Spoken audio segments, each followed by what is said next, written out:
Hi friends, my name is Jane. I'm here to show you some of the stuff that I painted for my HeroQuest game, the new one, the 2021 issue. I've painted previously, but not for a very, very long time. It was with my dad. He paints miniatures, and so as I was growing up, he would let me paint sometimes, and it was always quite a bit of fun. But I have not painted since then, which is close to 30 years. Painted miniatures. I've painted other things. Miniatures I haven't really painted since then. So I just wanted to sort of go over the things I've already painted. And that is my collection there of what I've already done. I was going to start with the doors. So the doors I did, you can see it's not exactly perfect, but that one's pretty good. The doors we spray painted a ultra matte white because we want to do the contrast paints. My dad and I did this together. And I used the wildwood on the door. And it actually, you know, depending on how thick you apply it, you can see it can come out more than one color. I prefer the kind of lighter one, but some of them ended up kind of dark, and it is what it is, so party life. But I did the wildwood there. Around the edges, I did the basilicanum gray. And the trick with this is, if you see, there's a lot of pigment there in the bottom. You really have to shake until none of this is visible. Otherwise, it's basically black because the pigment's not mixed in. So it's important that you get it mixed in, and it does take some shaking. You basically are going to be a painting machine at Home Depot. This is the regular door, the open doors with that. So I like the contrast paints from Citadel. I like that you can really see the detail up here, and you'll see there's also vines on these doors. I did not paint the vines. For starters, there's 15 of these open doors and 5 of the closed doors, and I just didn't want to. But also, I feel like we're in a dungeon, it's dark, where are vines gonna grow, yada yada. Anyway, the vines are cool. You can obviously paint them if you want to. I did not. But I really like how the contrast settles in here and really shows you that creepy little face there. Anyway, so the doors, I did the basilicanum gray, the wildwood. I did a flat black here. I stole some from my daughter's room. She's very messy. I did the flat black there, and then I actually used Martha Stewart multi-surface metallic in pure platinum for the highlighting, because that's what I had on hand from previous projects. So it worked pretty well. You can see I have it on all the doors.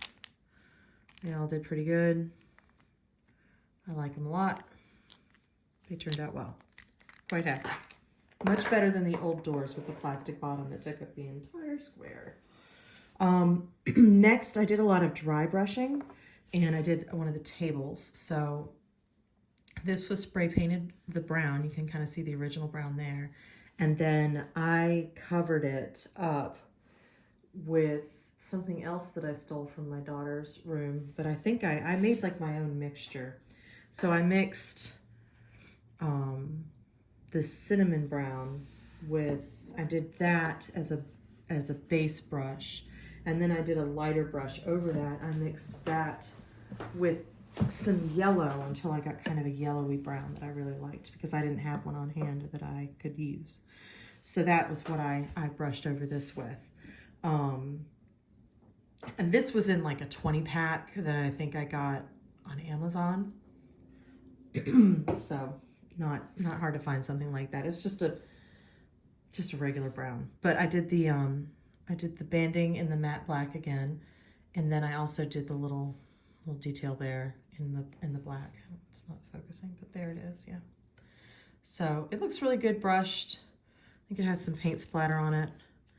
I might do a splatter of blood or something on there just to have fun.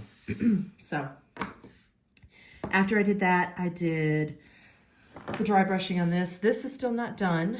I need to do some highlighting on it. And I had thought about all of this trim here, painting it gold to sort of rich it up a little bit. But I think I'm probably just going to leave it, particularly because the bookcases have the same detailing and they are already pretty detailed. So the bookcases is really where I started to have a lot of fun. I painted these all sorts of different colors. I used folk art cobalt blue, which this is an ancient bottle, so it did not mix very well. For the purples, I used folk art lavender. Once again, this bottle is ancient. I don't actually know. Oh, 1997. There you go. So it's actually very goopy, but it worked. And for the greens, I did plaid evergreen. Once again, this is MJ Designs, which doesn't even exist anymore. Copyright in 1988. Oh, in 1994. So yeah, somewhere around there. It still works. And let's see, what other colors did I use? Red, green, blue. I did some yellow just for like accents, and that was medium yellow folk art. This one's new. I did fawn, which is a great color right here. I did that to do all the books, and I also highlighted this little skull here. If you look, hopefully this thing will actually focus. Woo, that was fun. I did some really fun detailing in here. This little book actually has the skull on it from the dice, the black skull logo for the shields. So I just sort of tried to highlight that. I did some gold work. You can kind of see in here, and then in here also. It's very shadowy, and I don't have a light because I'm smart. But yes, so I had a ton of fun with that. There's little instruments and stuff too that I painted in there. And I also painted the other one different. So if you look, there's different colors in different places. So I just kind of varied it. This little dark mark turned out a lot better. But yeah, I had a lot of fun with the bookcases. You can see that one a lot better too. Has little gold detailing on the book there, so does that.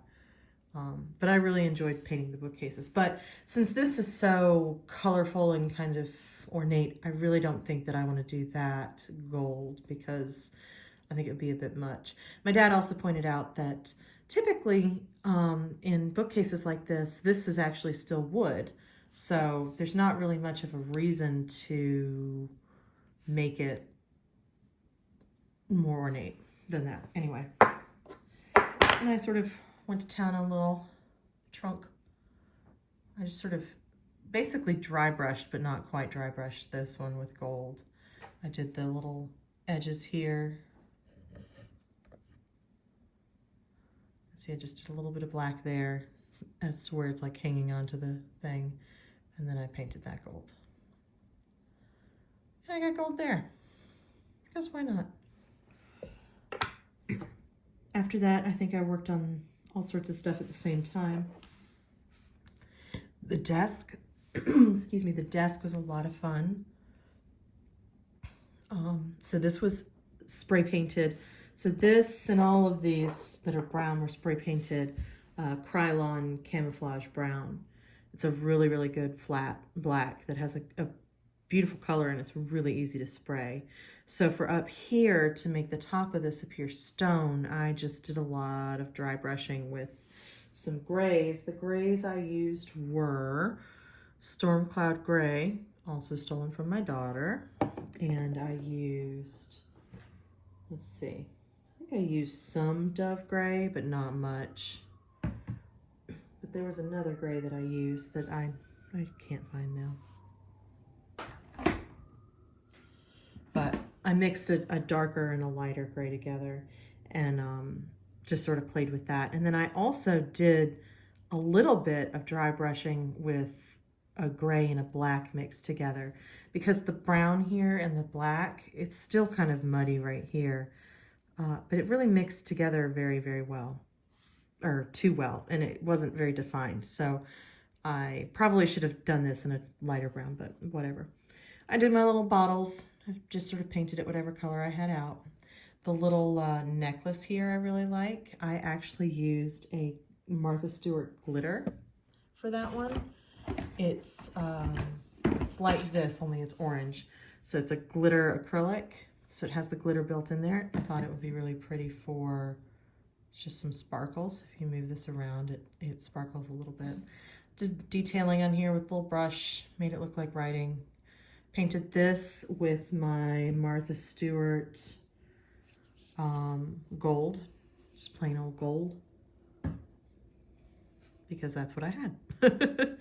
This is a little wonky, but I figure if the scales of justice are going to be tipped, it's going to be in a dungeon, so I kind of left it. I liked that as a little antidote.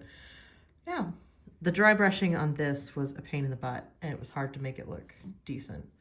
But I think it turned out okay. I was pretty happy with it. I used a fine detail brush to really make sure that these lines worked and that everything was copacetic there. Then I did this because it was basically the same colors. For this, I did use the Army Painter Bright Gold because I wanted it to be stand out more. You can see that there's a slight difference. This is a little bit lighter and this is more yellow. And then I mixed fawn and just a bright white for the candlesticks because I didn't want them to be the same color as the page, but I didn't want them to be bright, bright white. So I mixed those two for that. The red that's on the desk here and that's on here and is actually also on the torture rack over here was a combination of matte lipstick red. Actually, I don't think it was lipstick red. I think it was a different red.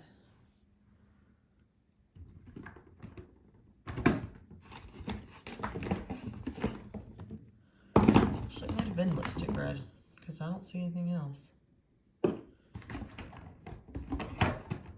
Anyway, it was a lipstick red mixed with,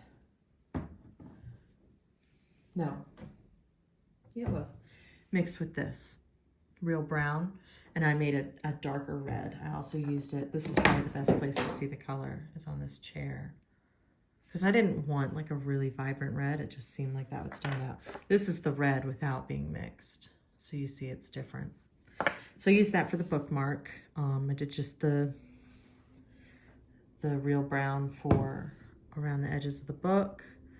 And then this was, I painted down here brown with the real brown because this was spray painted the gray Rust-Oleum Ultra Matte Slate was what I wanted to use. We ended up using an Army Painter gray for the base coat. And did some little detail work there. It was a lot of fun. Just to blank the yellow on the top of the candles, which really stands out. Turned out very well. Did some little stuff there. And then here, the torture rack is the last thing I did last night. I dry brushed it after it was spray painted with my gray. Dry brushed it with that and my lighter gray. And then I used that same red here for the thing. I liked it because it's supposed to be like cloth, but I also like that it's like dried blood stained. Flat black with the same silver over it, the platinum, pure platinum. Although I might have used, no, I used pure platinum. And then I sort of did a very heavy dry brush over this. And then I actually painted these brown and then did a quick coat of black and then a quick coat of the platinum. And then on here, I just sort of highlighted along with the edges here, the silver. And it turned out really well. I did fawn for the little hand here that got left behind. And then I also did like bone chunks, highlighted those with the fawn too. So yeah, that's what I've done so far. Today I'm going to work more on the chair because I'm going to do some gold detailing on that because I figure if you're going to have gold in a dungeon, it's going to be there. And I'm also going to work on the door from the expansions, the steel door. I might do some work on the wooden door, which right now had nothing done to it. And then I'm also, my focus is going to be the fireplace. And I've already done the siliconum gray in the background of the fire because I wanted it to be a little bit darker because this is going to be a light. And that's where we're at. All right, I'll see you guys soon.